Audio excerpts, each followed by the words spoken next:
আসসালামু আলাইকুম। সর্বপ্রথম এই ভিডিওটা দেখেন, পরে আমি বলতেছি। ছোট্ট একটা ছড়া বলবো সালাম জানিয়ে, কিছু কথা বলবো আমি সোনার বাংলা নিয়ে।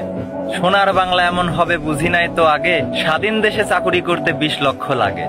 যোগ্য ছেলে যোগ্য মেয়ে ঘুরতেছে রাস্তায়, অযোগ্যরা চাকুরি করে টাকা লাগে না সস্তায়।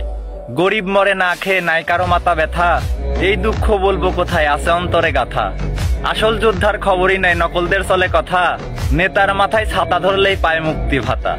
কি আর পেলাম স্বাধীন করে এই স্বাধীনের স্বাদ, চারিদিকে ছড়িয়ে আছে মানুষ মারার ফাঁদ। ধনীরাই দেখি ধনী হচ্ছে, গরিব হচ্ছে শেষ, স্বাধীন করে পেলাম বুঝি সোনার বাংলাদেশ।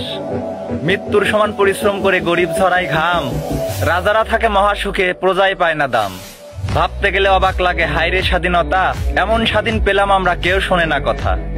দুর্নীতিতে ভরে গেছে পঙ্গু হচ্ছে দেশ, দেশের টাকা বিদেশ গিয়ে দেশ হচ্ছে শেষ।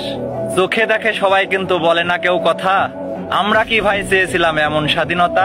চারিদিকে চলছে এখন কোটার আন্দোলন, এই আন্দোলনে মরছে কত দেশের জনগণ। জনগণের স্বাধীনতা কোথায় গেল হায়রে, অধিকারটা চাইতে গিয়ে রাজাকার হলাম ভাইরে।